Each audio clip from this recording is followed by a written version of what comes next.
Hamas के खिलाफ Netanyahu ने किया युद्ध का ऐलान। फिलिस्तीन को सिखाने के लिए अपने फाइटर जेट युद्ध में उतारे। इजराइल के हमले से गाजा पट्टी धुआं धुआं। दिल्ली दौरे पर हरियाणा के सीएम मनोहर लाल। नई दिल्ली के हरियाणा भवन में भव्य समारोह का आयोजन। डाक टिकट जारी करेंगे सीएम। कांग्रेस चुनाव समिति की बैठक आज। एमपी में 130 नाम हो सकते हैं फाइनल। स्क्रीनिंग कमेटी पहले भेज चुकी है 80 की लिस्ट। राजस्थान छत्तीसगढ़ में कांग्रेस का ऐलान। दोनों प्रदेशों में जातिगत जनगणना कराने का ऐलान। चुनाव बाद जातिगत जनगणना कराने का किया वादा। 5 राज्यों में विधानसभा चुनाव 2 से 3 दिन में तारीखों के ऐलान की उम्मीद। 15 नवंबर से 7 दिसंबर के बीच हो सकती है वोटिंग। और 2000 के नोट बदलने का आज आखिरी दिन। 96% से ज्यादा नोट बैंकों में वापस आए। अभी 12,000 करोड़ की करेंसी आना बाकी। आप देख रहे हैं के न्यूज, खबरों का सारथी। नमस्कार, देश की बात में आपका स्वागत है। मैं हूं आपके साथ मनोज मानस। रुक करेंगे खबरों का। खबर अंबिकापुर से है, जहां शहर के बड़े कारोबारी मुकेश अग्रवाल के यहां जीएसटी का छापा पड़ा है। कारोबारी मुकेश अग्रवाल के कई ठिकानों पर जीएसटी की टीम ने छापा मारा है। मुकेश पटाखा दुकान, मुकेश प्लास्टिक दुकान सहित संभाग के सबसे बड़े लग्जरी होटल पर्पल अर्चिड में जीएसटी की टीम ने दबिश दी है। रायपुर से पहुंची जीएसटी की टीम दस्तावेजों की छानबीन में जुटी हुई है।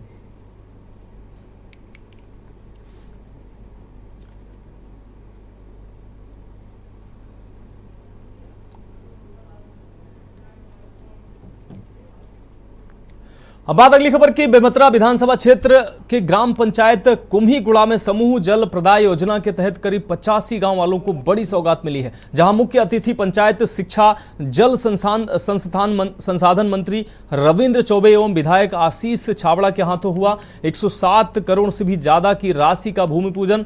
वहीं सभा को संबोधित करते हुए पंचायत जल संसाधन मंत्री रविंद्र चौबे ने कहा कि कुम्हीगुड़ा से मेरा पुराना नाता है, बहुत दिनों बाद आना हुआ है और करोड़ों रुपए आज समूह जल प्रदाय योजना के भूमि पूजन करने का हमें सौभाग्य प्राप्त हुआ है और बहुत जल्द गांवों को पीने के लिए शुद्ध पानी मिलेगा। विधायक आशीष छाबड़ा ने कहा कि शासन की महत्वाकांक्षी समूह जल प्रदाय योजना शुद्ध पेयजल जिले के बेरला विकास खंड के कुम्हीगुड़ा सहित आसपास के 85 गांवों के ग्रामीणों के लिए मुश्किल वक्त का सहारा बनकर जीवन दायिनी साबित होगा। भूपेश बघेल मुख्यमंत्री द्वारा छत्तीसगढ़ में विकास कार्यों का लगातार सौगात दी जा रही है।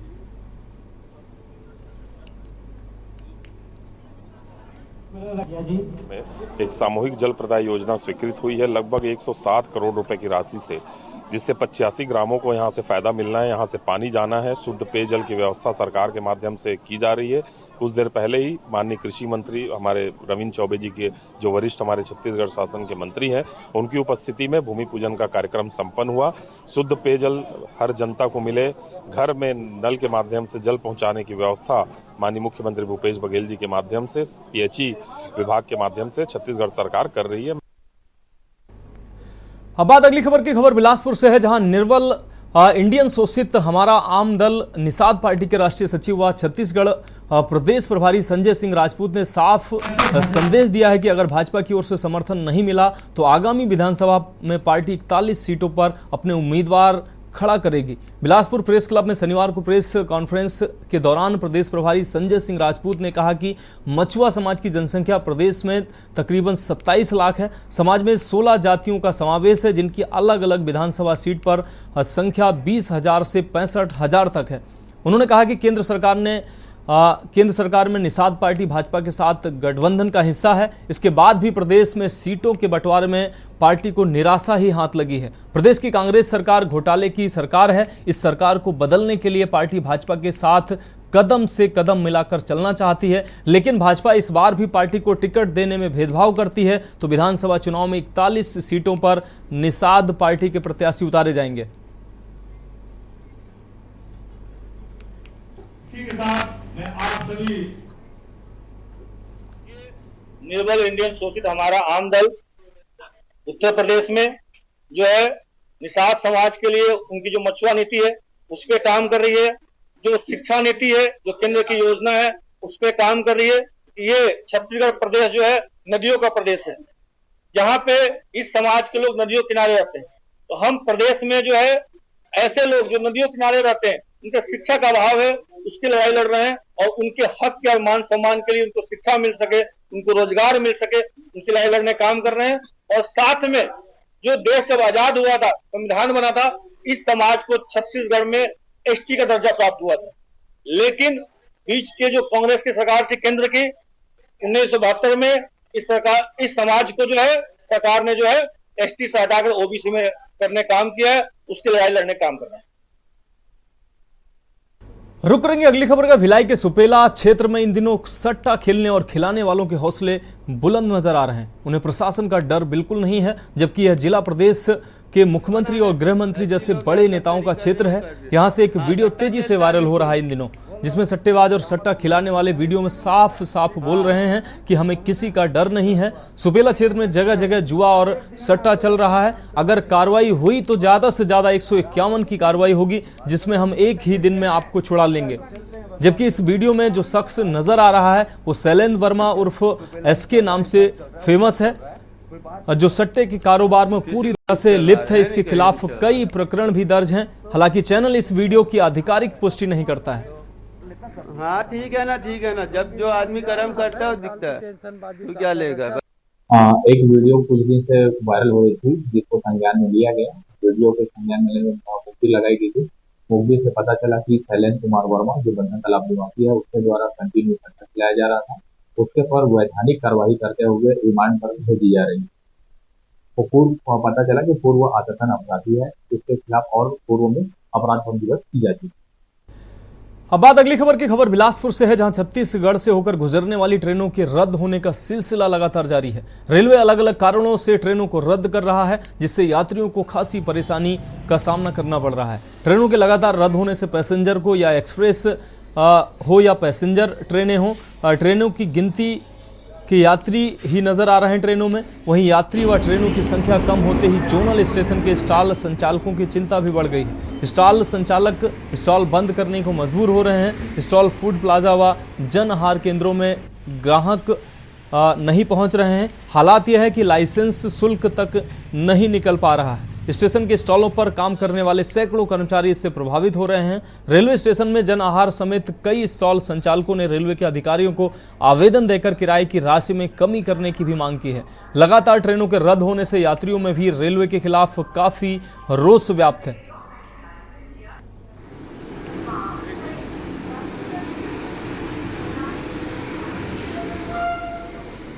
एक मिनट ना पिंडू में।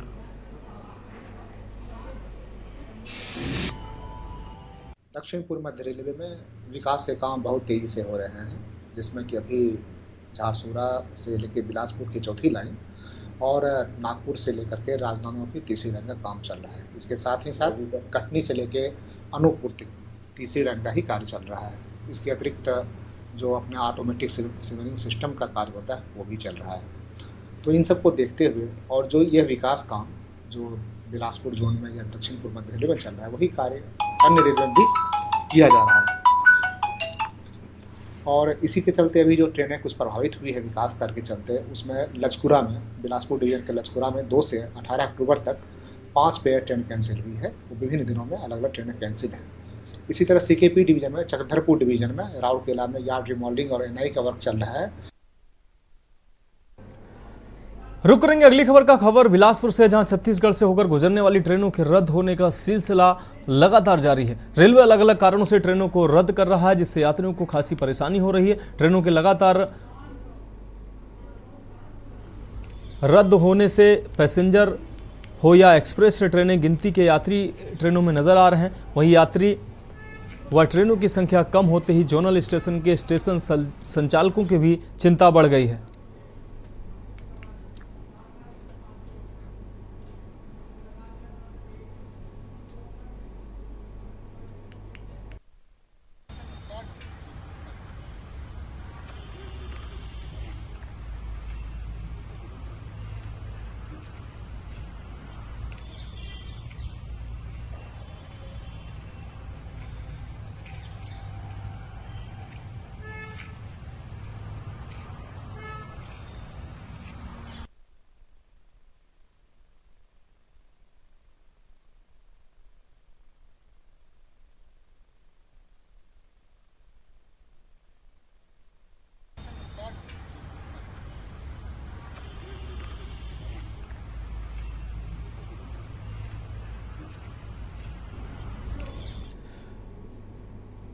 तो अगली खबर दिल्ली से है, जहां साइबर थाना सहादरा के स्टाफ द्वारा भारतीय सेना के नाम पर ठगी करने वाले 2 आरोपियों को नहेड़ा नूह मेवात से गिरफ्तार किया गया है। उनके पास से 4 मोबाइल फोन बरामद किए गए हैं। डीसीपी रोहित मीणा ने बताया है कि शिकायतकर्ता आकाश पंचाल से आर्मी कैंप परिसर महिपालपुर में पानी की टंकी आपूर्ति टेंडर के बहाने से पैसे की धोखाधड़ी की गई है। आरोपियों के खिलाफ साइबर अपराध के तहत मामला दर्ज किया गया है। मामले को सुलझाने और आरोपियों की गिरफ्तारी करने के लिए एसीपी संजय कुमार के नेतृत्व में एक टीम को गठित किया गया है।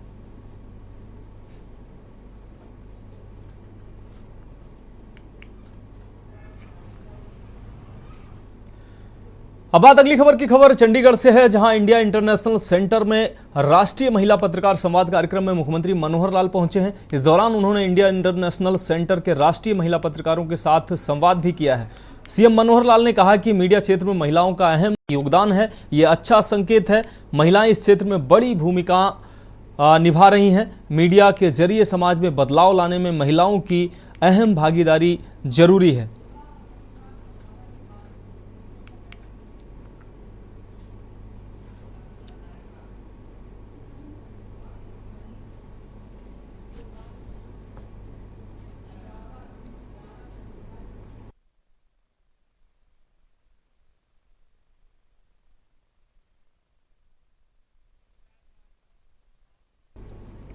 बढ़ेंगे अगली खबर की ओर। सम्राट हेमचंद विक्रमादित्य के राज्याभिषेक दिवस के अवसर पर नई दिल्ली के हरियाणा भवन में भव्य समारोह का आयोजन किया गया। हरियाणा भवन में सम्राट हेमचंद विक्रमादित्य की स्मृति में मुख्यमंत्री मनोहर लाल ने डाक टिकट भी जारी किया है। आयोजन में केंद्रीय राज्य मंत्री देबू सिंह चौहान साथ में मौजूद रहे।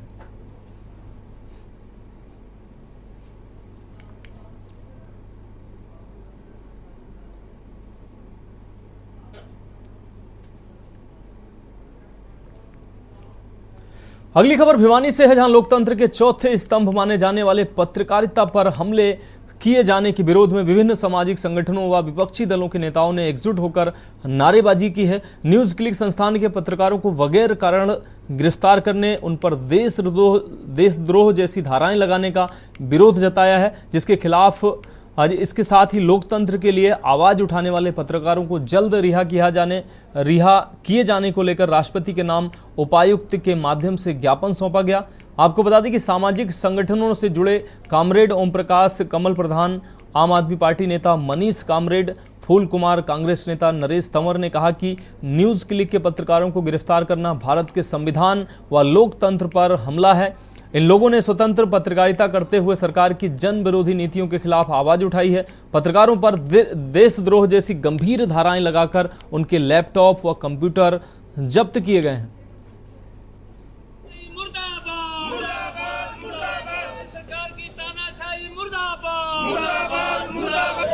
की तरफ से तमाम सामाजिक संगठन और हमारी विपक्षी पार्टियों के लोग यहाँ इकट्ठे हुए हैं और सब ने इस घटना की निंदा की है, जो न्यूज़ क्लिक के पत्रकार और उससे जुड़े हुए पत्रकारों को बिना कारण के अनर्गल आरोप लगा करके जिस तरह से गिरफ्तार किया है उनको, और यूएपीए जैसी सख्त धाराएं लगाई हैं।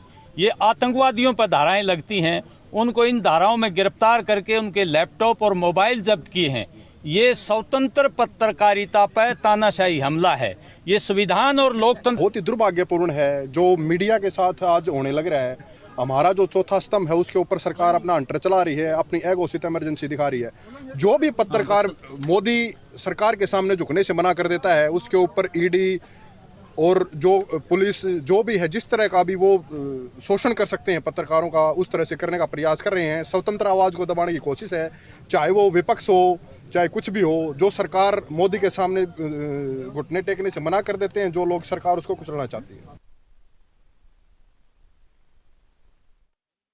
नगर से है, जहां गांव देवघर में आयोजित जनसभा में पूर्व विधायक एवं जजपा के पूर्व प्रदेश उपाध्यक्ष चौधरी अर्जुन सिंह समर्थकों के साथ बहुजन समाज पार्टी में शामिल हो गए। पार्टी के हरियाणा, पंजाब, चंडीगढ़ के प्रभारी रणधीर बेनीवाल ने चौधरी अर्जुन सिंह को बसपा का पटका पहनाकर पार्टी में उनका स्वागत किया।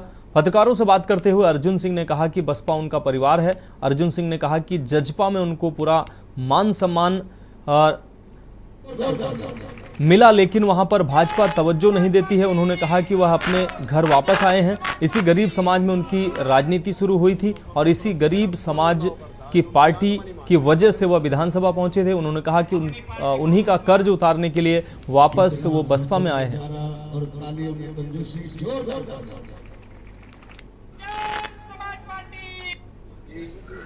आपने अपने घर वापस आए रहे घर तो किसी वक्त भी ऐसा गया आदमी वापस अपने घर में इन्हें स्वागत करें। ये परिवार मेरा अपना परिवार है। गरीब समाज ने मेरी राजनीति शुरू करी थी। गरीब समाज ने ही मेरे से आशीर्वाद दिया था। गरीब समाज ने मैं विधानसभा में भेजा था और मैं उन्हीं का कर्जा उतारने के लिए गरीब समाज के बीच में दोबारा उनका आशीर्वाद लेने के लिए आया। विधायक साहब जज्बा से तो अभी तक इस्तीफा नहीं दिया, शायद आपने उपाध्यक्ष थे आप। कौन कह रहा? नवी कार्यकारिणी वाली मिला जी आप पता ही नहीं आपने। मैं तो इस्तीफा 4 तारीख ने दे दिया था। अच्छा 4 तारीख ने इस्तीफा दे दिया था जी। और अपने पद से भी और पार्टी से भी। अगली खबर कुरुक्षेत्र से है, जहां बिजली एवं जल मंत्री रणजीत सिंह चौटाला साहबाद पहुंचे हैं। वहीं जेल मंत्री ने पत्रकारों से बातचीत करते हुए कहा कि अदालत बहुत बड़ी तेज होती है और उसका फैसला कोई भी नहीं टाल सकता है। पंजाब को हरियाणा के हिस्से का पानी इस साल में देना ही पड़ेगा। जेल मंत्री ने सुप्रीम कोर्ट का धन्यवाद करते हुए कहा कि हरियाणा बनने के बाद सबसे बड़ा ऐतिहासिक और बड़ा फैसला पानी को लेकर लिया गया है।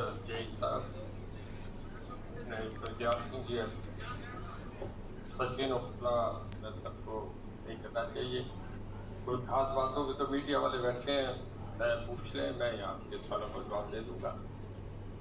कुछ चीजें हैं जो मुख्यमंत्री जी ने अनाउंस कर में 3 हेड बनते हैं, लेजिस्लेटिव, एग्जीक्यूटिव और जुडिशरी। जुडिशरी बहुत बड़ी चीज़ होती है, उसका फैसला कोई टाल नहीं सकता। कावेरी के मामले में एक साउथ में झगड़ा था, सुप्रीम कोर्ट का फैसला होने के बाद तो बहुत बड़ा पानी था, उन्हें देना पड़ा। हाई कोर्ट का भी फैसला आ जाता है तो सरकार को उसको देना पड़ता है। आपको याद होगा इलाहाबाद हाई कोर्ट की एक जजमेंट आ गई थी जिसमें इंदिरा जी का इलेक्शन सेट असाइड कर दिया था, हाई कोर्ट का फैसला था। अब उनके सामने एक ही रास्ता था कि या तो वो इस्तीफा दें या सुप्रीम कोर्ट से जब तक उन्हें नहीं राहत मिले, तो उन्हें नहीं मिले तो उन्होंने इमरजेंसी लगा दी। उसके रिएक्शन जिसका बहुत बड़ा भुगतना पड़ा कांग्रेस को। देखिए, सुप्रीम कोर्ट का फैसला कोई भी नहीं डाल सकता, पंजाब गवर्नमेंट ने, कोई स्टेट गवर्नमेंट नहीं डाल सकती। मेरा ये मानना है कि पहले तो मैं धन्यवाद करता हूँ सुप्रीम कोर्ट का कि हरियाणा का बहुत बड़ा ऐतिहासिक फैसला जो हरियाणा के बनने के बाद पहला बड़ा फैसला हुआ है। पानी से ज़्यादा कोई बड़ी चीज़ नहीं है, एक लाइफ लाइन है। और मैं ये भी आपसे कह रहा हूँ, ये पानी इसी साल में आएगा, कोई रोक नहीं सकता, पानी देना पड़ेगा। सर जैसे कि कोई भी आदमी जिम्मेदारी से एलिगेशन लगाए, उन्हें पता नहीं ईडी फिर छापे। ये तो यहाँ जो आदमी कर रहा है, अब आज जो निकल रही है बातें, जो दिल्ली में सिसोदिया से सब चीज़ें सामने आ रही, सब चीज़ें ऑन रिकॉर्ड होगी। सरकार ने अगर छापे में रहा तो सारी बातें साबित होगी जब कोर्ट में पेश करें। रुक करेंगे अगली खबर का। खबर भिवानी से है, जहां पिछड़ा वर्ग व महिला हितैषी होने का ढोंग रचने वाली भाजपा सरकार ने विधानसभा व लोकसभा में महिला आरक्षण बिल में जो पिछड़ा वर्ग की अनदेखी कर ओबीसी वर्ग विरोधी होने का प्रमाण दिया है, जिसके विरोध में देश भर के सभी जिला मुख्यालयों पर धरना प्रदर्शन किया गया है। राष्ट्रीय पिछड़ा वर्ग मोर्चा व पिछड़ा वर्ग कल्याण महासभा के बैनर तले लघु सचिवालय के समक्ष धरना दिया गया है। उपायुक्त के माध्यम से राष्ट्रपति के नाम मांग पत्र सौंपा गया। इस दौरान पिछड़ा वर्ग लोगों ने सरकार के खिलाफ जमकर नारेबाजी की है, साथ ही चेतावनी भी दी है कि यदि उनकी मांगें नहीं मानी गई तो 17 अक्टूबर को प्रदर्शन करने पर वो मजबूर होंगे। पिछड़ा वर्ग के लोगों ने महिला आरक्षण बिल में पिछड़ा वर्ग की महिलाओं को शामिल किए जाने व वर्ष 2024 के चुनाव में महिला आरक्षण बिल को लागू किए जाने की मांग की है।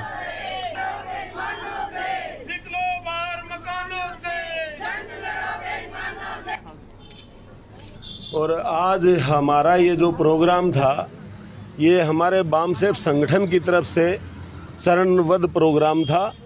पहला हमारा 30 तारीख का कार्यक्रम था ज्ञापन देने का, और ये 7 तारीख का हमारा धरना प्रदर्शन है, और 17 तारीख को हमारा रैली प्रदर्शन होगा। और ये हमारे संगठन की तरफ से पहले से ही मतलब ऑल इंडिया लेवल पे 567 डिस्ट्रिक्ट हेडक्वार्टर पे हमारा धरना है, और ऐसे ही ज्ञापन दिया था। और ऐसे ही पूरे हेडक्वार्टर ऑल इंडिया के ऊपर हमारा 17 तारीख का रैली प्रदर्शन रहेगा। आज हम महिलाओं के आरक्षण के लिए इकट्ठे हुए हैं। जो मोदी सरकार ने 33% जो बिल पास किया केंद्र में, तो उनसे हमें कोई दिक्कत नहीं है जी। परंतु जो ओबीसी की महिलाएं हैं, एससी की, ओबीसी की महिलाएं हैं, उनके लिए ये आरक्षण नहीं है, ना ही उनको कोई लाभ मिलने वाला है। अगर सरकारें ओबीसी की महिलाओं और एससी की महिलाओं के, एसटी की महिलाओं के लिए इतनी हितैषी है तो सरकार उनकी जनसंख्या करवाए और उनके आधार पर उनको आरक्षण दिया जाए।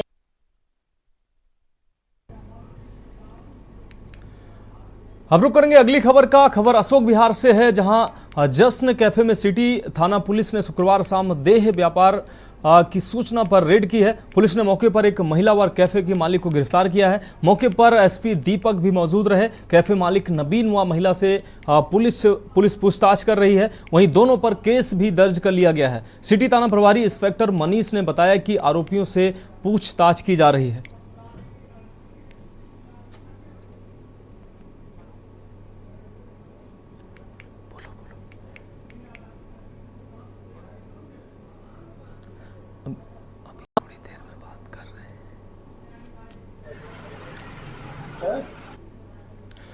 तो खबरों में वक्त एक ब्रेक का है, जल्द हाजिर होंगे। आप देख रहे हैं के न्यूज, खबरों का सारथी।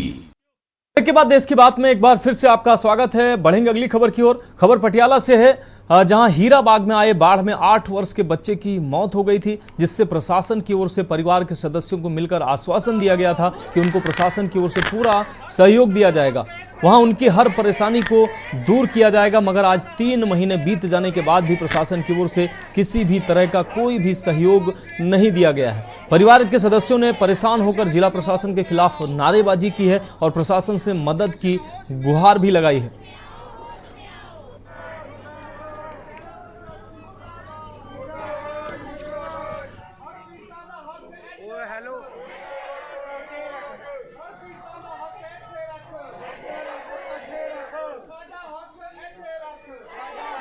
मेरे बच्चे की मौत 8 साल 1 महीने ਦਾ ਸੀਗਾ, ਹਾਰਟ ਦੇ ਵਿੱਚ ਹੋਈ ਹੈ। ਮੈਨੂੰ ਰਾਜਾ ਵਡਿੰਗ ਵੱਲੋਂ ਥੋੜਾ ਸਹਾਰਾ ਮਿਲਿਆ ਸੀ, ਉਹਨਾਂ ਨੇ ਰਾਸ਼ਨ ਦਿੱਤਾ ਸੀ, ਤਾਂ ਹੁਣ ਤੱਕ ਮੈਨੂੰ ਸਿਰਫ ਸਹਾਰਾ ਦਿੱਤਾ ਹੈ। ਮੈਨੂੰ ਕੋਈ ਵੀ ਕਿਸੇ ਚੀਜ਼ ਦਾ ਵੀ ਹੁਣ ਤੱਕ ਮੈਨੂੰ ਕੋਈ ਸੁਵਿਧਾ ਨਹੀਂ ਹੈ, ਨਾ ਉਰੇ ਕੋਈ ਆਇਆ ਹੈਗਾ। ਤਾਂ ਮੇਰੇ ਬੱਚੇ ਨੂੰ ਜਿਹੜਾ ਕਹਿੰਦੇ ਸੀਗੇ ਕਿ ਐਵੇਂ ਕਰਾਂਗੇ, ਮੈਂ ਕੁਝ ਵੀ ਨਹੀਂ ਕੀਤਾ ਹੁਣ ਤੱਕ। यहाँ तक कि मेरे बच्चे की रिपोर्ट तक नहीं दी ਹੁਣ तक। मैं हाथ जोड़ के विनती करती हूँ कि मेरे बच्चे ਨੂੰ इंसाफ दिता जाए। पोस्टमार्टम रिपोर्ट नहीं मिली ਹੁਣ तक ਮੈਨੂੰ कुछ भी नहीं, ਬੱਚੇ ਦੀ ਰਿਪੋर्ट ਵੀ ਨਹੀਂ ਮਿਲੀ, ਪੋਸਟਮਾਰਟਮ ਰਿਪੋर्ट ਵੀ ਨਹੀਂ ਮਿਲੀ। ਤੇ ਰਾਜਾ ਵੜਿੰਗ ਜੀ ਵੱਲੋਂ ਇਹਨਾਂ ਨੂੰ ਰਾਸ਼ਨ ਆ ਰਿਹਾ, ਚਲੋ ਬਕਾਇਦਾ ਉਹ 2 ਮਹੀਨੇ ਹੋ ਗਏ, 3 ਮਹੀਨੇ ਜਿੰਨੇ ਵੀ ਹੋ ਗਏ ਉਹਦਾ ਰਾਸ਼ਨ ਆ ਰਿਹਾ, ਪਰ ਹੋਰ ਇਹਦੀ ਕੋਈ ਮਦਦ ਨਹੀਂ ਹੋ ਰਹੀ। ਨਾ ਪੋਸਟਮਾਰਟਮ ਰਿਪੋर्ट ਹੈ, ਨਾ ਕੁਝ ਪਤਾ ਲੱਗ ਰਿਹਾ ਵੀ ਬੱਚੇ ਦੀ ਮੌਤ ਹੜ੍ਹ 'ਚ ਹੋਈ ਸੀ। अब बात अगली खबर की। खबर मोगा से है, जहां गला मजदूर यूनियन मोगा की तरफ से अपनी मांगों को लेकर मोगा की दाना मंडी में रोष प्रदर्शन किया गया है। मजदूरों का कहना है कि प्रकाश सिंह बादल की सरकार के दौरान हमारी मजदूरी में 25% का इजाफा हुआ था, लेकिन उसके बाद कई सरकारें आई और चली गईं, लेकिन हमारी मजदूरी में बढ़ोतरी नहीं हुई। वहीं मजदूर यूनियन के कुलदीप सिंह ने कहा कि सीएम भगवंत मान ने लगभग 1 साल पहले हमारी मजदूरी में 25% बढ़ोतरी का वादा किया था, उसकी घोषणा की थी, जो अब तक लागू नहीं हुई है, केवल घोषणा ही बनकर रह गई है। हम सभी मजदूर संघ की पंजाब की मांग है कि वेतन में 25% की बढ़ोतरी की जाए और इसे जल्द से जल्द लागू भी किया जाए। साथ ही मजदूरों ने ऐलान किया कि हमारी यह हड़ताल अनिश्चित काल के लिए जारी रहेगी, जब तक कि हमारी मांगे सरकार मान नहीं लेती है। वहीं आड़ती दीपक तायल ने कहा कि लेबर की मांग जायज है और सरकार उनके साथ मजाक कर रही है। मंडियों में लेबर की हड़ताल होने के कारण धान की खरीद बंद हो गई है। कुछ किसान धान लेकर आए हैं, लेकिन उनका धान ट्रालियों से उतारा नहीं गया है।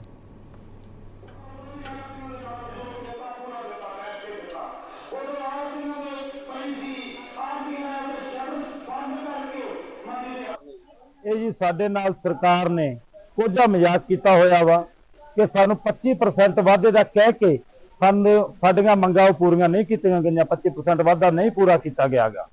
ਉਹਦੇ ਲਈ ਅਸੀਂ ਪੰਜਾਬ ਭਰ ਦੀਆਂ ਮੰਡੀਆਂ ਵਾ ਜਿਹੜੀਆਂ ਅੱਜ ਬੰਦ ਆ। ਮੋਗਾ ਮੰਡੀ ਵੀ ਅੱਜ ਤੋਂ ਬੰਦ ਆ ਅਣਮਿੱਥੇ ਸਮੇਂ ਤੱਕ। ਜਿਹੜੀ ਲੇਬਰ ਗੱਲਾਂ ਮਜ਼ਦੂਰੀਆਂ ਨੂੰ ਵੱਲੋਂ ਹੜਤਾਲ ਕੀਤੀ ਹੈ, ਪੰਜਾਬ ਦੀ ਕਾਲ ਹੈ। ਇਹਨਾਂ ਦੇ ਪੰਜਾਬ ਪ੍ਰਧਾਨ ਰਕੇਸ਼ ਤੁੱਲੀ ਜੀ ਨੇ ਕਾਲ ਦਿੱਤੀ ਹੈ, ਕਿਉਂਕਿ ਇਹਨਾਂ ਦੀ ਡਿਮਾਂਡ ਹੈ ਕਿ ਜਿਹੜੀ ਮਜ਼ਦੂਰੀ ਹੈ ਸਰਕਾਰ ਵੱਲੋਂ ਉਹ ਸਮੇਂ ਸਿਰ ਬਹੁਤ ਘੱਟ ਵਧਾਈ ਜਾ ਰਹੀ ਹੈ।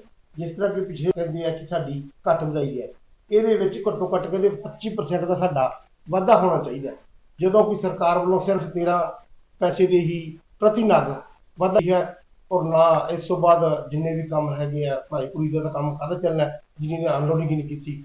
ਸੋ ਜਿੰਨੀ ਦੇਰ ਤੱਕ ਲੇਬਰ ਦੀ ਕੋਈ ਹੜਤਾਲ ਨਹੀਂ ਖੁੱਲ੍ਹਦੀ ਉਨੀ ਦੇਰ ਤੱਕ ਤਾਂ ਮੰਡੀਆਂ ਇਹਨਾਂ ਵੱਲੋਂ ਬੰਦ ਕੀਤੀਆਂ। ਤੁਹਾਡੀ ਆੜ ਦੇ ਅੱਗੇ ਵੀ ਟਰਾਲੀਆਂ ਖੜੀਆਂ, ਕਿਸਾਨ बैठे हैं। अब बढ़ेंगे अगली खबर की ओर। खबर कांगड़ा से है, जहां जवाली उपमंडल के अंतर्गत जिला परिषद कैडर अधिकारी एवं कर्मचारी की अनिश्चितकालीन हड़ताल लगातार जारी है। हड़ताल पर बैठे कर्मचारियों के समर्थन में जवाली विधानसभा की कई पंचायतों के प्रधान, उप प्रधान व वार्ड सदस्य आ गए हैं। उन्होंने विभाग द्वारा जारी किए गए आदेशों का कड़ा विरोध भी दर्ज कराया है। साथ ही सभी जनप्रतिनिधियों ने सरकार से अपील भी की है कि इन कर्मचारियों की मांगों पर सहानुभूतिपूर्वक फैसला लेकर इनकी मांगों को जल्द पूरा किया जाए, ताकि पंचायत में चल रहे विभिन्न विकास कार्य बाधित न हो और आम जनमानस के कार्य सुचारू रूप से पंचायत कार्यालय में चलाए जा सकें।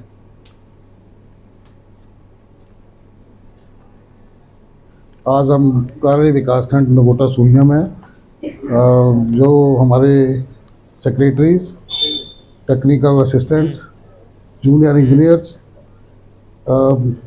मैन डाउन स्ट्राइक पे हैं, उनकी डिमांड जो है उनको सरकार से हमारा अनुरोध है, विनम्र प्रार्थना है कि जल्दी से जल्दी उनकी मांगों को मान लिया जाए और जो पंचायतों में विकास कार्य रुक रहे हैं, लोग उसमें तंग हो रहे हैं, लोगों को कई प्रकार की कठिनाइयाँ आ रही हैं। अब बात अगली खबर की। खबर बरेली से है, जहां कैबिनेट मंत्री का अहम बयान सामने आया है। आपको बता दें कि जातिगत जनगणना के समर्थन में कैबिनेट मंत्री धर्मपाल सिंह का बयान सामने आया है। अब भाजपा के अंदर से जातिगत जनगणना की आवाज भी उठने लगी है। एक प्रेस कॉन्फ्रेंस के दौरान धर्मपाल ने कहा कि जनसंख्या के लिए पहले से भी गणनाएं होती रही हैं, जिसके आधार पर बैकवर्ड, शेड्यूल कास्ट और SC/ST का आरक्षण तय किया गया है। आपको बता दें कि यूपी में ओबीसी के बड़े चेहरे माने जाते हैं धर्मपाल सिंह। उन्होंने कहा कि 31 दिसंबर तक उत्तर प्रदेश से छुट्टा पशुओं की समस्या खत्म हो जाएगी। सभी छुट्टा पशुओं के लिए आश्रय स्थल बनाए जाएंगे। साथ ही उन्होंने कहा कि मदरसा शिक्षा में योगी सरकार ने बहुत बड़ा और महत्वपूर्ण परिवर्तन किया है। अब मदरसे के छात्र आर्टिफिशियल इंटेलिजेंस और कोडिंग पढ़ेंगे। 3000 बाहर होगा। आज बरेली मंडल की एक बैठक की है, जिसमें निराश्रित गौवंश को आश्रय स्थल मजबूती से बनाया जाना, चारे का प्रबंध, भूसे का प्रबंध, रहने का प्रबंध, पानी का प्रबंध, जो निराश्रित गौवंश है उसको हम आश्रय स्थल पर अभियान चलाकर पहुंचाने का काम करेंगे। इसकी समीक्षा की गई है। देसी गाय जो हमारी है उसका दूध अमृत है। देसी गाय के दूध की उत्पादनता में वृद्धि आवे, गुणवत्ता बही रहे, तो इसके लिए कृत्रिम गर्भाधान के माध्यम से फ्री सीमन देने का काम योगी सरकार ने किया है।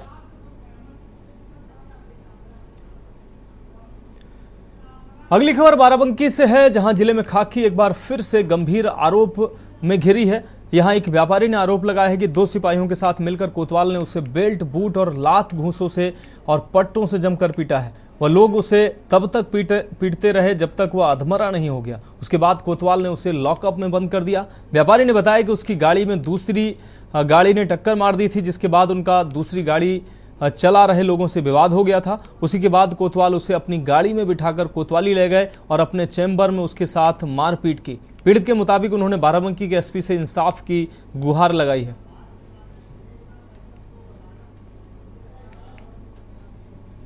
क्या हुआ था ये, क्या बताया जब निकले थे मुझे आपको ये बताया? मेरे बेटे ने बताया कि मेरी गाड़ी और जो दूसरे आदमी की गाड़ी से, दोनों गाड़ी से टक्कर हो गई और उसके बाद मैंने उसको रोक करके पूछा और दोनों में बात विवाद होने लगा। थोड़ा पापा उसने भी गालियां दे दी, मैंने भी गालियां दे दी, झगड़ा हो गया बस। और इसी में कोतवाल साहब आए और मुझे उठा करके ले गए जीप में भर के और मुझे चैम्बर में ले जा करके बहुत जूतों से, लातों से, बूटों से, पट्टे से पीटा है। क्या दोनों के बीच में मारपीट भी हुई थी क्या? नहीं, कोई मारपीट, थोड़ी बहुत मारपीट हुई दोनों के बीच। जो दोनों की गाड़ियाँ लड़ी तो उसने कहा कि मैंने नहीं ठोकी, उसने कहा मैंने नहीं ठोकी, तो उसी बीच में दोनों की हाथापाई भी हुई। इसकी भी बुशट फट गई, उसकी भी बुशट फट गई। 28 तारीख को मैं अपने घर से 28 सितंबर को मैं अपने घर से अपनी दुकान जा रहा था। तभी सुबह मोड़ के पास एक मैं अपनी कार से जा रहा था, तभी मेरा जो है एक एक्सीडेंट हो गया छोटा सा। कार वाले ने मुझे ठोकर मार दी, जिसके लिए मेरी उसके मॉडल साहब के सामने थोड़ी बहुत हाथापाई हुई, जिस प्रकरण में मुझे थाना प्रभारी हैदरागढ़ श्री लालचंद सरोज जी मुझे लेके गए अपनी जीप में, और मुझे ले जाते के साथ अपने चैम्बर में घसीट ले गए। देश के बाद में बढ़ेंगे अगली खबर की ओर। खबर बागपत से है, जहां क्षेत्र की एक मात्र निजी गन्ना शुगर मिल मलकपुर के खिलाफ किसानों ने मोर्चा खोल दिया है। मलकपुर चीनी मिल के गन्ना किसानों की एक पंचायत छपरौली में हुई थी, जिसमें किसानों ने बकाया गन्ना भुगतान को लेकर बड़े आंदोलन की रूपरेखा तैयार की थी। इसी संबंध में किसानों का एक प्रतिनिधि मंडल जिलाधिकारी कार्यालय पहुंचा और अपनी मांगों का एक ज्ञापन जिलाधिकारी को सौंपा है। इस अवसर पर छपरौली के 24 खाप के चौधरी सुभाष सिंह ने ऐलान किया है कि आगामी 9 अक्टूबर को 3 खापों के हजारों गन्ना किसान मिल मालिक उमेश मोदी के दिल्ली स्थित आवास का घेराव करेंगे। एक पंचायत हुई थी किसानों की। हमारा जो ये मलकपुर चीनी मिल है, ये किसानों का पेमेंट नहीं करता टाइम पे। लगभग 350 करोड़ रुपया भी हमारा किसानों का बाकी है, और अधिकारियों ने भी, हमने भी, सबने मिलकर इसका बहुत प्रयास कर लिया। अधिकारियों को भी मानने को ये तैयार नहीं है। अधिकारी बार बार आश्वासन देते हैं, लेकिन उनकी बात भी हम तो ये लगता है कि नहीं मान रहे। और अब बड़ी पंचायत करके हर खाप ने, हर किसान ने, क्षेत्र के पूरे किसान ने 9 तारीख को दिल्ली जो मोदी भवन है उसके घेराव का निर्णय लिया है, और सभी किसान उसमें सहयोग करेंगे। 10 साल से उन्होंने कोई गन्ने का भुगतान समय से नहीं किया है। किसान को मूर्ख बनाते रहते हैं, और किसान कोई भी अपना काम समय पर नहीं कर पा रहा, बेहद परेशान है। कई लोग बीमारी से ग्रस्त हैं, कोई समस्या का समाधान इनके पास नहीं है। मिल पर 322 करोड़ रुपए अभी बकाया है किसानों का। बढ़ेंगे अगली खबर की ओर। खबर लखनऊ के सरोजनी नगर से है, जहां बीजेपी विधायक डॉक्टर राजेश्वर सिंह ने दिव्यांग जनों को मोटर राइज्ड ट्राई साइकिल दिया है, जिससे दिव्यांगजन सशक्त हों और कुछ अतिरिक्त कर पाएं। इसी के चलते 10 दिव्यांग जनों को ट्राई साइकिल देते हुए कहा कि दिव्यांगों के लिए यूपी सरकार द्वारा पेंशन के साथ साथ तमाम योजनाएं चलाई जा रही हैं। साथ ही उनको आगे बढ़ने व खुद अपने भरोसे पर कार्य करने के लिए प्रेरित करना सरकार का लक्ष्य है। दिव्यांगजनों का सशक्तिकरण बहुत महत्वपूर्ण है। आदरणीय मोदी जी, आदरणीय योगी जी, हमारे सरोजनी नगर के जितने वरिष्ठ हमारे पदाधिकारी हैं पार्टी के, सभी की मंशा रहती है कि दिव्यांगजनों को हम ज़्यादा से ज़्यादा सुविधाएं दें। जब से मैं MLA बना हूं, तब से हम सबका प्रयास रहा है, सारे लोगों ने मिलकर प्रयास किया है। पहले लगभग 1000 दिव्यांगजनों को जो उनको आवश्यकता थी, चाहे ट्राईसाइकिल्स चाहिए थी, चाहे उनको वॉकिंग स्टिक्स चाहिए थी, चाहे ब्रेल की उनको पढ़ने की आवश्यकता थी, लिपि की आवश्यकता, सारे संसाधन हम उनको लगातार उपलब्ध करा रहे हैं। अब बात अगली खबर के। रिश्ते में दूर के मामा लगने वाले एक कलीगुई मामा के द्वारा एक 7 साल की बच्ची के साथ रेप करने के बाद मौत के घाट उतार दिया गया। पूरी घटना गाजियाबाद के कोतवाली घंटा घर के कैला भट्टा चौकी क्षेत्र की है, जहां पर अपने मामा के यहाँ रहने आई 7 वर्षीय बच्ची जब अपने पड़ोस के रहने वाले दूर के मामा के यहाँ गई, तो वहाँ इमरान नामक व्यक्ति ने बच्ची को अपनी हवस का शिकार बनाया। जब लड़की ने पूरे कांड की घटना अपने परिजनों को बताई तो इमरान ने उसको मौत के घाट उतार दिया। 7 वर्षीय मासूम बच्ची के परिजनों का आरोप है कि इमरान ने इस पूरे कृत्य को किया है और इस घटना को अंजाम दिया है।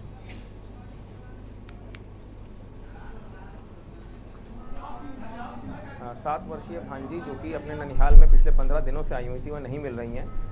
थोड़ी देर में छानबीन पे ये 7 वर्षीय बच्ची अपने ही ननिहाल की छत पे बेहोश अवस्था में मिली। जब इनको MMG अस्पताल लेकर गए तो वहाँ पे डॉक्टरों ने इनको मृत घोषित कर दिया। इसमें पुलिस ने छानबीन चालू करी और 5 संदिग्ध व्यक्तियों को पूछताछ के लिए बुलाया। थोड़ी देर बाद पूछताछ के बाद पुलिस को पता लगा कि उन्हीं के चचेरे मामा ने इन बच्ची को कुछ खिलाने पिलाने के बहाने अपने बगल वाले घर पे बुलाया था, और उसके बाद बच्ची का हाथ इस्तेमाल करके कुछ अश्लील हरकत करी, जिसके बाद बच्ची ने शोर मचाया और यही चीज़ उसने अपने सगे मामा को बताने की बात करी। इस पे इन्होंने उसका मुंह पे हाथ रख के उनकी हत्या कर दी। इसमें भौतिक और वैज्ञानिक साक्ष्यों का संकलन करा जा रहा है। जो संदिग्ध जो अभियुक्त हैं इनकी ये हमारी हिरासत में है। अभियोग पंजीकृत कर आवश्यक वैधानिक कार्रवाई की जा रही है। अब बात अगली खबर की। ताजा मामला ललितपुर जनपद के कोतवाली तालबेहट क्षेत्र का है, जहां युवक को लव मैरिज करना महंगा पड़ गया और उसे अपनी जान देकर इसकी कीमत भी चुकानी पड़ी। सगे साले ने ही दिन दहाड़े गोली मारकर अपने जीजा की हत्या कर दी। वहीं बीच बचाव करने आए कंप्यूटर दुकान के मालिक मानवेंद्र नामदेव को भी गोली लगी, जिन्हें मेडिकल कॉलेज रेफर किया गया है। हालांकि वह खतरे से बाहर बताए गए हैं। इस गोलीकांड में एक युवक आकाश परिहार की मौत हो गई है एवं बीच बचाव करने वाला मानवेंद्र नामदेव घायल बताया गया है। पुलिस ने भी तत्परता दिखाते हुए तुरंत ही गोली मारने वाले अभियुक्त को असलाहा सहित गिरफ्तार कर लिया है। पुलिस सर्वेक्षण और जांच में जुटी हुई है।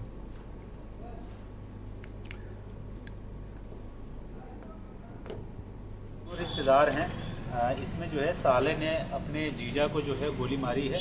5 महीने पहले इन्होंने शादी किया था और उसको लेकर के ये गोली जो है वो मारा गया है, जिसमें जो मृतक है उसका नाम शिवम परिहार है और एक और जो दुकान में बैठे हुए थे मानवेंद्र जी, उनको भी गोली लगी है, लेकिन वो खतरे से बाहर हैं। और इसमें तत्काल जो है, जैसी ये सूचना मिली थी, तत्काल पुलिस के द्वारा जो मेन अभियुक्त है जिसने ये गोली चलाई थी शिवाजी, उसको पुलिस के द्वारा तत्काल जो है असलहे के साथ पकड़ करके गिरफ्तार कर लिया गया है। और यहाँ पे जो फॉरेंसिक टीम है हमारी, उसके माध्यम से जितने भी महत्वपूर्ण साक्ष्य हैं वो सारे साक्ष्य हम लोग इकट्ठा कर रहे हैं और इस प्रकरण में अग्रिम विधिक कार्रवाई जो है वो प्रचलित है। रुक करेंगे अगली खबर का। खबर अलीगढ़ से है, जहां लगातार तेज रफ्तार का कहर देखने को मिला है। रोडवेज बस ने मोपेड सवार मजदूर को रौंद दिया है, जिससे पिता पुत्र की मौके पर ही दर्दनाक मौत हो गई। सूचना पर पहुंची पुलिस ने पिता पुत्र के शव को कब्जे में लेकर पोस्टमार्टम के लिए मोर्चरी भेज दिया है। मजदूर अलीगढ़ में रंगाई पुताई का कार्य करता है और मोपेड से गांव लौट रहे थे ये दोनों पिता पुत्र। इसी दौरान नेशनल हाईवे पर अलीगढ़ की ओर से आ रही तेज रफ्तार रोडवेज बस ने उन्हें रौंद दिया। सूचना पर पहुंची पुलिस ने दोनों को अस्पताल पहुंचाया, जहां डॉक्टरों ने पिता और पुत्र दोनों को मृत घोषित कर दिया। पुलिस ने पिता पुत्र के शव को कब्जे में लेकर पोस्टमार्टम के लिए भेज दिया है। पूरा मामला ये था, हम डोरी नगर से आ रहे थे काम करके।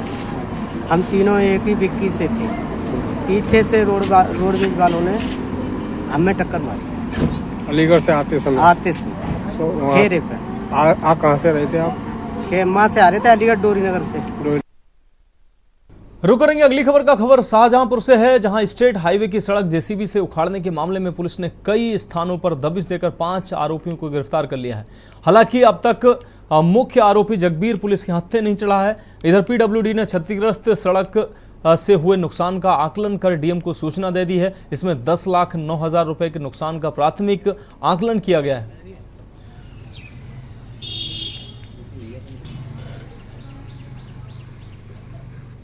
जैसा कि विदित है, थाना जैतीपुर पर निर्माणाधीन सड़क को क्षतिग्रस्त करने के संबंध में अभियोग पंजीकृत किया गया था। इसमें साक्ष्य के आधार पर धारा 386 आईपीसी की वृद्धि की गई है। इस अभियोग से संबंधित 5 अभियुक्तों को गिरफ्तार करने में थाना जैतीपुर पुलिस ने सफलता प्राप्त की है। इनके कब्जे से घटना प्रयुक्त जेसीबी को भी बरामद किया गया है। पूछताछ में उन्होंने बताया कि जगबीर के कहने पर ये लोग वहाँ पहुँचे थे और उसके कहने पर इस सड़क को तोड़ा था। जो इससे संबंधित अन्य अभियुक्तों की गिरफ्तारी के लिए टीमें लगाई हैं, शीघ्र ही उनकी गिरफ्तारी की जाएगी।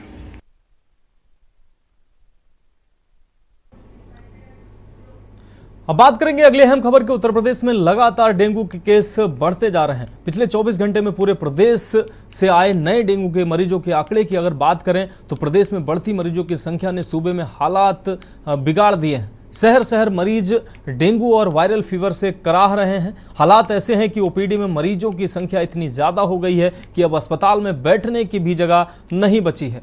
लंबे वक्त से मच्छरों से होने वाली बीमारी पर पूरी तरह से लगाम नहीं लग पाई है। ऐसे में सवाल यह है कि हर साल सैकड़ों आपको बता दें लेने वाले मच्छर का आखिर शर्तिया इलाज कब होगा।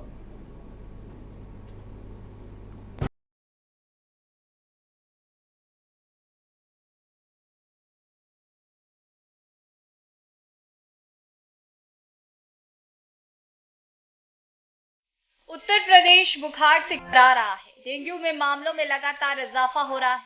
बीते 24 घंटे में यूपी में डेंगू के 469 नए मामले सामने आए हैं। गौतम बुद्ध नगर के बाद अब मुरादाबाद और लखनऊ में डेंगू संक्रमितों की संख्या में जबरदस्त तेजी आई है। इसी के साथ प्रदेश भर में डेंगू मरीजों की संख्या 9,000 के पार जाकर 9,188 हो गई है। डेंगू के डंक से यूपी के बड़े जिले करारे हैं। अस्पताल मरीजों से पट गए हैं। जिलों में इस सीजन में 500 से ज्यादा केस आ चुके हैं। 15 मई से 6 अक्टूबर के बीच मुरादाबाद में 770, गौतम बुद्ध नगर में 699, लखनऊ में 715, गाजियाबाद में 636, कानपुर में 608, मेरठ में 592, रामपुर में 388, मेरठ में 592, वाराणसी में 139 और यूपी के तमाम बड़े महानगरों के सरकारी अस्पतालों की ओपीडी में सबसे ज्यादा बुखार के मरीज आ रहे हैं। अस्पतालों में सुबह तड़के से शुरू हो रही भीड़ दोपहर तक देखी जा रही है, जबकि कई सरकारी अस्पतालों में मरीजों के साथ डॉक्टरों के अभद्र व्यवहार की शिकायतें मिल रही हैं। वहीं जांच के नाम पर प्राइवेट लैब में उगाही और पड़ोसी राज्य उत्तराखंड से लेकर यूपी में डेंगू और बुखार से ज्यादातर जिलों के लोग तप रहे हैं। यूपी में चिकित्सा और स्वास्थ्य महानिदेशक डॉक्टर दीपा त्यागी डेंगू को लेकर प्रदेश भर में अलर्ट की बात कर रही हैं, पर पैनिक जैसे हालात नहीं होने का दावा कर रही हैं।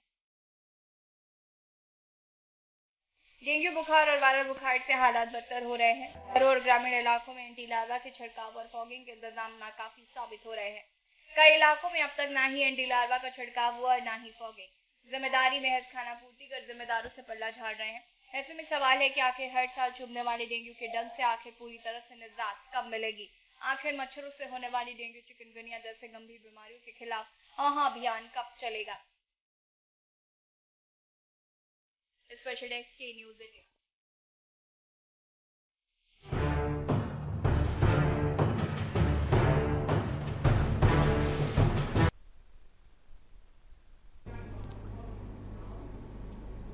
अब बात अगली खबर की। खबर देहरादून से है, जहां दून मेडिकल कॉलेज अस्पताल में बीते दिन इमरजेंसी में आई एक बच्ची की मौत के बाद प्रशासन सक्रिय हो गया है। इसी को लेकर अस्पताल में ट्रेनिंग प्रोग्राम रखा गया है, जिसमें डॉक्टर व स्टाफ प्रशिक्षकों को प्रशिक्षण दिया जा रहा है, जिसके तहत मरीजों को बेहतर ट्रीटमेंट देना व मरीजों और उनके परिजनों से बेहतर समन्वय बनाया जा सके। अस्पताल के सीएमएस डॉक्टर अनुराग अग्रवाल ने कहा कि इसमें इंटर्न स्टूडेंट, पीजी स्टूडेंट और नॉन पीजी जेआर को भी शामिल किया गया है।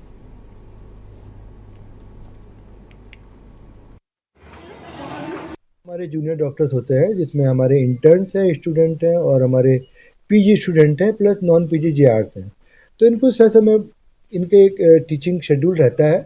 उसके अलावा हम लोग को पिछले कुछ घटनाओं देखते हुए एक नीड महसूस हुई है कि इसमें हम उन लोग को डॉक्यूमेंटेशन और एक इमरजेंसी मरीज को शुरुआत कैसे करें, ये सब जानते हैं पहले ट्रेनिंग के, लेकिन बार बार इसको रिइंफोर्स करने के लिए इस तरह की टीचिंग और ट्रेनिंग का प्रोग्राम हम लोगों ने बनाया है, जिसमें सभी सीनियर डॉक्टर पार्टिसिपेट करेंगे और सभी जूनियर डॉक्टर को आना अनिवार्य रहेगा।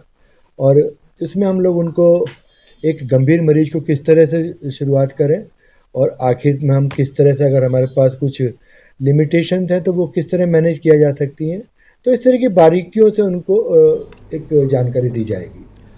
अगली खबर रुड़की से है, जहां नगर निगम में पिछले कई सालों से संविदा पर कार्य कर रहे सफाई कर्मियों ने नगर आयुक्त कार्यालय के बाहर अनिश्चितकालीन धरना शुरू कर दिया है। कर्मचारियों का कहना है कि पिछले दिनों ठेकेदार और नगर आयुक्त की मिलीभगत से उनके प्राइवेट फंड को डकार लिया गया, जिसकी अभी तक जांच तक नहीं कराई गई है। वह धीरे धीरे 150 कर्मचारियों के खिलाफ साजिश रचकर उन्हें बाहर का रास्ता दिखाए जाने का काम किया जा रहा है, जिसे कतई बर्दाश्त नहीं किया जाएगा।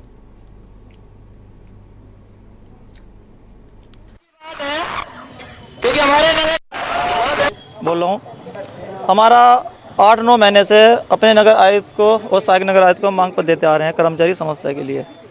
मेन मुद्दा है हमारा कर्मचारियों का पीएफ में घोटाला। कर्मचारियों को जो पीएफ का पैसा कटता है वो नहीं मिला। 12% इनकी तनख्वाह से कटता है, 12% सरकार देती है। वो सारा पैसा गबन है, उसमें अधिकारी के और ठेकेदार की मिलीभगत है। हमने कई बार लिखित में दिया, और पक्के कर्मचारी का जो बीमे का पैसा है उसमें गबन है। में करा जा रहा, और माली भी नहीं है भाई साहब, माली भी है नहीं। तो हम देखा हम भाई सफाई कर्मचारी माली का काम कैसे करेंगे, जब हमने देखा 40 पार्कों में एक भी माली नहीं है और सफाई कर्मचारी से माली का काम लिया जा रहा। उनसे तलवा रहे, घास से पता नहीं क्या क्या करवा रहे, नु कह रहे कि सफाई कर्मचारी बहुत है। रुक करेंगे अगली खबर का। खबर सितारगंज से है, जहां किच्छा रोड स्थित ढाबे पर जान से मारने की नियत से की गई अंधाधुंध फायरिंग के मुख्य आरोपी 25,000 के इनामी बदमाश को पुलिस ने गिरफ्तार कर लिया है। उसके कब्जे से वारदात में प्रयुक्त तमंचा भी बरामद किया गया है। कोतवाली में एसपी सिटी मनोज कात्याल ने बताया कि 30 सितंबर को देहड़ा निवासी सत्येंद्र सिंह व उसके साथी मोहर सिंह पर किच्छा रोड स्थित एक ढाबे पर जान से मारने की नियत से अंधाधुंध फायरिंग की गई थी। मोहर सिंह व ढाबे में बैठे अन्य लोगों को फायरिंग के दौरान छर्रे भी लगे थे। इस मामले में सत्येंद्र ने कोतवाली में सरबजीत सिंह बिर्क व अन्य के विरुद्ध जानलेवा हमले का मुकदमा पंजीकृत कराया था। पुलिस की विवेचना में सतविंदर सिंह उर्फ सोनू पुत्र गुरबचन सिंह निवासी ग्राम कनेठी वहेड़ी, चंचल सिंह उर्फ सोनू गंजा पुत्र राज सिंह निवासी मकरोई बहेड़ी व हरप्रीत सिंह उर्फ हैप्पी पुत्र निर्मल सिंह निवासी देवीपुरा खेमपुर बिलासपुर उत्तर प्रदेश के नाम से भी प्रकाश में आए थे। सत्येंद्र सिंह ने एक तहरीर हम लोगों को दी थी, जिसमें एक घटना हुई थी 30/9 को, जिसमें कुछ अभियुक्त लोगों द्वारा ढाबे पर, जो कि किच्छा रोड पर है, उस पर अंधाधुंध डिस्क्रिमिनेट फायर की थी। तो उस फायरिंग में कुछ लोग घायल भी हुए थे।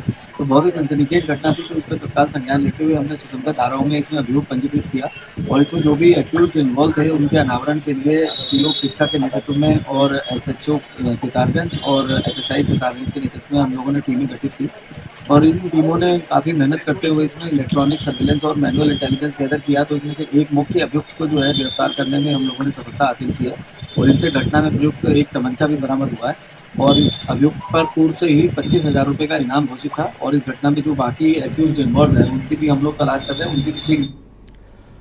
अगली खबर रामनगर से है, जहां देर रात रामनगर विकास खंड के अंतर्गत ग्राम किशनपुर छोई क्षेत्र में एक ग्रामीण के छप्पर में अज्ञात कारणों से भीषण आग लगने के कारण परिजनों में हड़कंप मच गया। घटना की जानकारी मिलने के बाद मौके पर दमकल विभाग के कर्मचारी दमकल वाहन के साथ मौके पर पहुंचे और कड़ी मशक्कत के बाद आग पर काबू पाया गया, जिसके बाद परिजनों व आसपास के लोगों ने राहत की सांस ली।